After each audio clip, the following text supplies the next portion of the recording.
to Rome, a recruit's body was raw material. The tests didn't shape Roman soldiers, they shattered them. Each trial stripped away the man beneath the armor until only a war machine remained.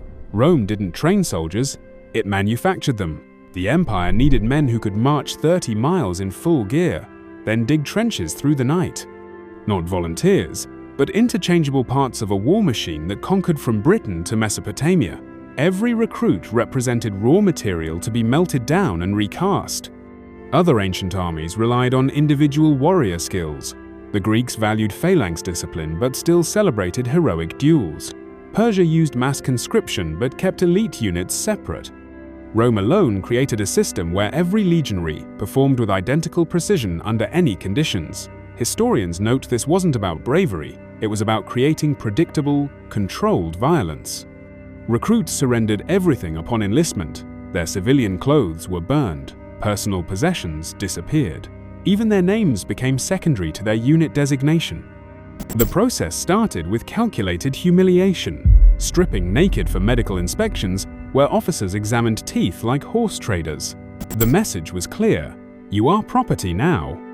Training focused on eliminating civilian instincts through repetition. Marching drills continued until feet blistered through sandals. Weapon practice repeated motions hundreds of times daily. The goal wasn't skill, it was muscle memory that bypassed thought. A proper legionary should raise his shield automatically at a shouted command, even half asleep or wounded. Discipline enforced this transformation mercilessly. Minor infractions brought floggings with the vitis, a vinewood staff that left permanent scars. Group punishments made the entire century stand overnight in full kit if one man's armor was dirty. The harshest penalty, fustuarium, had comrades stone a deserter to death using the army's own marching stones. The system produced contradictory results. On one hand, it created reliable soldiers who held formations against overwhelming odds. Records show legions maintaining discipline during catastrophic defeats like Cannae, where they kept fighting while surrounded. Yet the same training normalized extreme brutality. When Caesar's troops massacred surrendered enemies at Alesia, no special orders were needed. Most recruits adapted within months. The human mind, historians note, will embrace any reality if presented as inevitable. Constant drills replaced individual thought with reflexive obedience. Shared suffering forged intense loyalty to the unit, the only family they had left. By graduation, many genuinely believed their centurion's praise mattered more than their biological father's bounder. The system's effectiveness was undeniable. Professional legions could deploy anywhere without local support. They built fortified camps in hours, marched further than expected, and fought consistently regardless of casualties.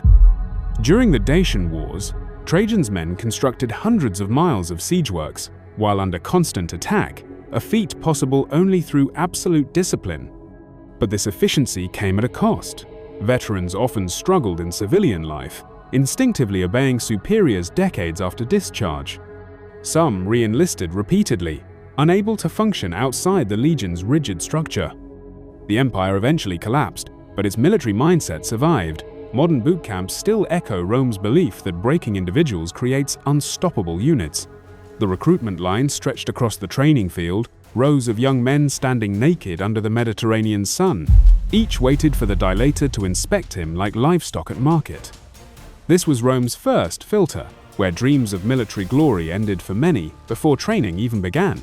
The examiners checked everything: eyes for clear vision, ears for sharp hearing, teeth for strong bites. A recruit with bad molars couldn't chew hardtack rations on campaign. A weak tongue might struggle to shout commands in battle noise. Shoulders needed breadth to carry 60-pound packs. Backs must show no old injuries that could collapse under a shield's weight.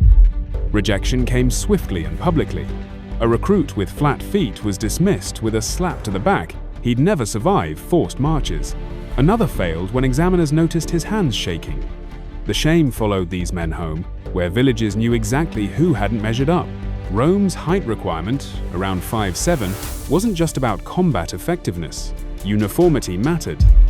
A legion's intimidating presence relied on rows of identical helmets and shoulders moving as one. Shorter men disrupted the visual cohesion that made enemies hesitate. But the empire always found uses for rejects. Many became auxiliary troops, light infantry, or cavalry who supported legions. These units took Rome's leftovers, men too short, too weak, or even non-citizens barred from legion service. They fought with inferior equipment and lower pay, but still faced the same brutal battles. Some proved their worth over time, earning citizenship through bloodshed. Others died anonymously in frontier skirmishes, their names absent from victory monuments. The paperwork mattered as much as physiques. Recruits had to prove Roman citizenship with wax tablets and bring character references. A runaway slave attempting enlistment risked execution if caught. Even free men needed endorsements from veterans or officials. Rome wanted soldiers with community ties less likely to desert. The conquistadors' recruitment officers preferred mining military families where fathers and uncles had served. These boys grew up hearing war stories and understanding discipline before ever touching a gladius. Modern militaries still echo Rome's selection philosophy. The US Marine Corps initial strength tests weed out 10% of candidates immediately. British Army recruits undergo medical exams checking for conditions like flat feet, unchanged criteria after 2,000 years. But no modern force matches Rome's public humiliation factor. Today's rejections happen privately. Rome made failure a spectacle. The message was clear: only the physically flawless deserve the honor of dying for the empire. What's striking is how many passed. Despite the brutal standards, Rome never struggled for recruits. The promise of steady pay, land grants, and citizenship drew thousands to the inspection lines annually. They came knowing most would be broken by training or battle, yet they stripped naked anyway, praying their bodies wouldn't betray them. That desperation was Rome's real recruitment tool. Not the promise of glory, but the fear of being left behind in poverty while others marched towards something better. The Sacramentum ceremony marked the point of no return. Recruits stood barefoot on cold stone, each repeating the Latin phrases after their centurion. They swore to faithfully execute all that the emperor commands, and never desert the service oaths that erased personal will in seconds. Modern militaries have enlistment contracts, but Rome demanded unconditional surrender. There were no terms of service, no discharge dates. Only death or mutilation could free a soldier from this bond. The ritual's design broke resistance through solemnity. Recruits raised their right hands toward the standards, the legion's sacred eagles that represented Jupiter himself. To swear falsely meant divine wrath. Commanders stressed that breaking this oath would doom their souls. Psychological studies of modern cults show similar techniques: public ceremonies, appeals to higher powers, and consequences framed as cosmic justice. Rome mastered this millennia before Scientology or fraternity hazing. Disobedience brought creative punishments. Deserters faced fustuarium, beaten to death by their own comrades. Cowards might be buried alive at the camp's edge. Lesser offenses still drew blood. A soldier in Germania who napped on watch received 50 lashes before his century. These weren't just penalties, they were demonstrations. Every scream reminded others of the oath's power. Even whispers of mutiny triggered decimation, where 1 in 10 men drew lots to be clubbed by their 9 comrades. Rome needed this control because legions operated unsupervised. Campaigns in Britain or Parthia took years, with no swift communications. A governor with rebellious troops could declare himself emperor, as many later did. The Sacramentum prevented this by making disobedience unthinkable. Soldiers absorbed that their honor mattered more than survival. During Caesar's civil war, Pompey's men held suicidal positions rather than retreat without orders. Their corpses later showed they'd fought back to back until the last breath. Archaeology reveals how deeply this loyalty ran. Tombstones across the empire proclaim pride in service terms like faithful unto death. One in Britain lists a soldier's entire career, 25 years with the same legion. No modern volunteer army matches such retention. The oath created what psychologists call pathological loyalty, men who couldn't conceive of life outside the legion. Veterans often re-enlisted immediately or followed discharged units as camp followers. Yet cracks appeared. Some recruits balked at the ceremony's final step, signing their names in blood on the muster roll. During the Pannonian Revolt of AD 6, troops cited the oath's violation first. Their pay was late. This underscores its psychological hold. They didn't protest exploitation, but broken promises. Later, emperors learned to dispatch paymasters before tax collectors. The ultimate test came during defeats. At Teutoburg Forest, surrounded and outnumbered, legionaries formed squares around their standards hours after the ambush began. They fought until arrows pierced their eyes rather than abandon the eagles they'd sworn to protect. 3 entire legions died upholding a ceremony that lasted minutes years before. That was the Sacramentum's true power. It turned citizens into possessions. From that oath forward, they weren't men, they were Rome's.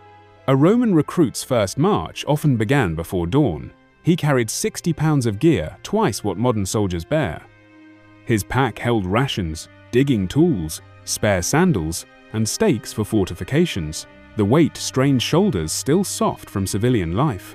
Veterans watched for the first recruit to stumble. That man would carry an extra kid the next day as punishment. The standard march covered 20 Roman miles in 5 hours, a brutal pace of 4 miles per hour while overloaded. In training, centurions added 10 more miles if anyone complained. Heat stroke killed men in North African summers. Frostbite claimed toes during alpine crossings, yet stopping meant flogging. As one account notes, soldiers were expected to keep marching even when injured, to test their will to live. Medical remains show recruits developed stress fractures that healed crookedly. Older veterans had permanent spinal deformities from decades of heavy loads. Discipline dominated every step. Nothing should be safeguarded more carefully than that all the troops should keep in step, wrote the military theorist Vegetius. Stragglers faced the vine staff. Entire units repeated marches if one man's equipment rattled. Night marches added disorientation to exhaustion. Some recruits hallucinated from fatigue, seeing phantom enemies in the darkness. A few deliberately injured themselves to escape, until centurions made the wounded ride donkeys wearing mocking signs. These marches served tactical purposes. Legions could outmaneuver enemies who traveled lighter but slower. At Aquae Sextiae in 102 BC, Roman forces surprised the Teutones by appearing days earlier than expected. The barbarians had dismissed the mountain route as impassable for an army. They were still breaking camp when legionaries attacked. Survivors learned grim tricks. Veterans paced their breathing to match the marching chant. They tied cloth under their helmet straps to prevent neck sores. Some stuffed moss into sandals as makeshift insoles. The toughest developed a loping gait that conserved energy over distances. After 2 years, a legionary could march 30 miles on half rations, a skill that saved units during sieges or supply failures. The true purpose wasn't endurance but transformation. Recruits who collapsed in their first week could eventually march for days without rest. Their bodies reshaped, calves thickened, shoulders widened. More importantly, their minds changed. The endless marching killed civilian impatience. Men who once complained about blisters now silently adjusted bloody bandages during water breaks. They learned what Rome required, not strength, but the capacity to continue long after strength was gone. This conditioning created armies that could chase fleeing enemies for miles after battles. At Zama in 202 BC, Scipio's exhausted troops ran down Hannibal's cavalry because their training marches had been harder than any battlefield pursuit. Modern special forces echo this principle. Navy SEALs call it getting comfortable being uncomfortable. Rome just perfected it first through simple math. Enough miles, enough weight, enough pain, and any man would break. Then rebuild. If you're finding this journey through Roman discipline as intense as the recruits did, don't forget to like the video, subscribe, and turn on notifications. There's more grit and glory ahead. You won't want to miss what comes next. The scrape of loose armor was all it took. A recruit adjusting his shoulder plates during inspection might earn a strike from the Optio's vine staff before he finished speaking. Roman discipline turned minor mistakes into public spectacles. A single undone sandal strap could send an entire century into extra night drills. Modern militaries issue corrective training. Rome engineered humiliation. A soldier caught napping on watch might spend days carrying a heavy sod of earth labeled, "I am lazy." Another who lost his sword could be forced to stand outside his tent in a woman's tunic, exposed to ridicule from comrades and civilians alike. Beatings with the vitus weren't merely painful, they were calculated. Optios targeted the backs of thighs, ensuring wounds would sting with every marching step for days. The vinewood left distinctive welts that marked repeat offenders. Soldiers who flinched during punishment received additional strikes.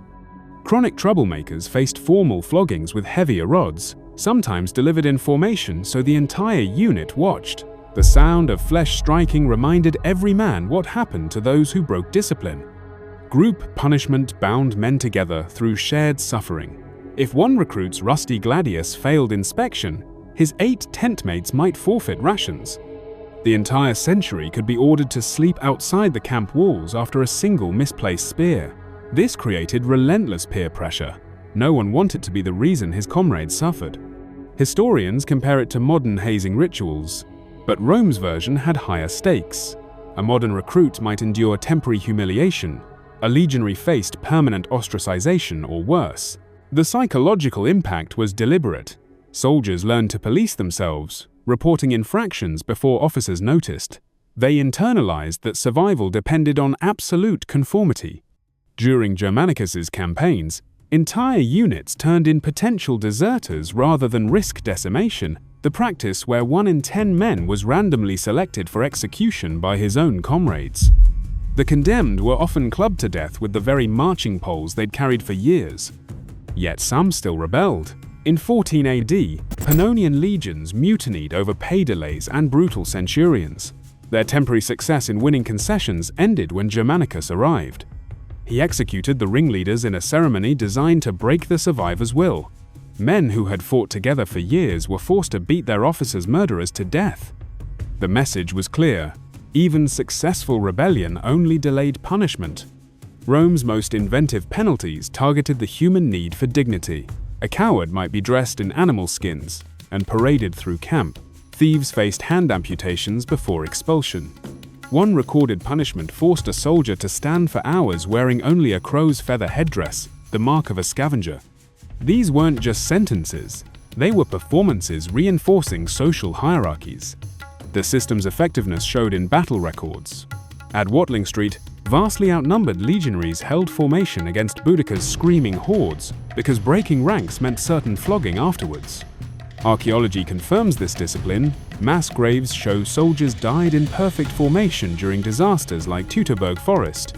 Their bodies were found still grouped by unit, shields overlapping even in death. Modern armies study Roman discipline but avoid its extremes. The US Marine Corps' blanket party hazing echoes Roman peer pressure but lacks systemic brutality. No contemporary force would tolerate an Optios vine staff. Yet Rome's results were undeniable, centuries of iron control that built an empire. The real question isn't why they succeeded, but how any recruit endured it. Few systems have so thoroughly erased individuality in service of collective might. The training yard fell silent as the centurion barked a command. Without hesitation, 80 shields snapped into position, forming an unbroken wall. The recruits didn't think, their bodies reacted. After 6 months of drilling 12 hours daily, their muscles remembered what their minds didn't need to process. This was Rome's ultimate goal. Soldiers who functioned like parts of a machine, responding to orders as automatically as their own heartbeat. Every movement was rehearsed to the point of exhaustion. Recruits practiced thrusting their gladius thousands of times against wooden posts, developing the muscle memory to strike throats and groins without aiming. They trained with weighted weapons twice as heavy as real ones, so actual combat felt unnaturally light. The pilum throw became reflexive. Soldiers could hit targets blindfolded. Special indoor facilities allowed year-round training regardless of weather. There were no breaks, only repetition until calluses hardened into leather and movements became unconscious. Battle panic was systematically stripped away. Recruits faced simulated charges with blunted weapons, enduring bruises and broken fingers until fear responses faded. They learned to maintain formation while comrades collapsed beside them. The historian Vigetius noted legionaries could stand firm even when the man next to them fell, screaming. This conditioning produced soldiers who fought methodically amid chaos, a stark contrast to the berserker rage prized by barbarian warriors. The system had disturbing byproducts. Obedience became so ingrained that when orders crossed moral lines, many complied without question. During the siege of Jerusalem in 70 AD, Legionaries crucified prisoners in neat rows because officers demanded symmetry. At Mons Graupius in 83 AD, they methodically slaughtered fleeing Britons who had surrendered earlier. Training that overrode hesitation also erased conscience. Graduation came not with ceremony but equipment. When recruits received their Lorica segmentata armor, it marked their official transition. The metal plates weren't just protection, they symbolized the new identity forged through suffering. Veterans described strapping on the armor as feeling more real than their own skin. There were no speeches about honor. The message was practical. This equipment represented Rome's investment, and they were now responsible for maintaining it. Civilian life proved nearly impossible for many veterans. After 15 years of orders, some couldn't cross a street without marching in step. Others re-enlisted immediately, unable to function without the legion's structure. Archaeology shows retired soldiers clustering near forts, working as merchants supplying active units. Less than 30% returned to their original homes. Most remained in military communities. The discharge bonus of land grants often backfired. Veterans given farms in hostile territories like Dacia became de facto garrisons. Their presence provoked local uprisings, forcing them to fight again without pay. Some inscribed their tombstones with double dates enlisted at 18, died at 83, revealing lifelong attachment to their units. The army never truly released its grip. Modern militaries still study Rome's training methods. The repetition, the breaching of psychological barriers, the emphasis on unit cohesion. These principles appear in every effective fighting force. But no contemporary army pushes as far as Rome did. Today's soldiers learn to think independently. Rome demanded they stop thinking altogether. The goal wasn't just effectiveness, it was the complete erasure of the person who had arrived at camp on day one. What remained was simply a Roman weapon, sharpened and ready. Rome didn't just build an army, it built an entire civilization through military discipline. The legion's training methods shaped Western warfare for centuries, from Napoleon's troops to modern Marine Corps boot camps. But could you have survived it? That first 30-mile march carrying half your body weight? The public beatings for minor mistakes? The months of drills that erased independent thought? The empire fell, but its military mindset still echoes wherever soldiers train. Your phone probably tracks your workouts now, but Rome tracked scars. Drop a comment below. Would you have earned your armor or been left broken by the roadside? The test still awaits.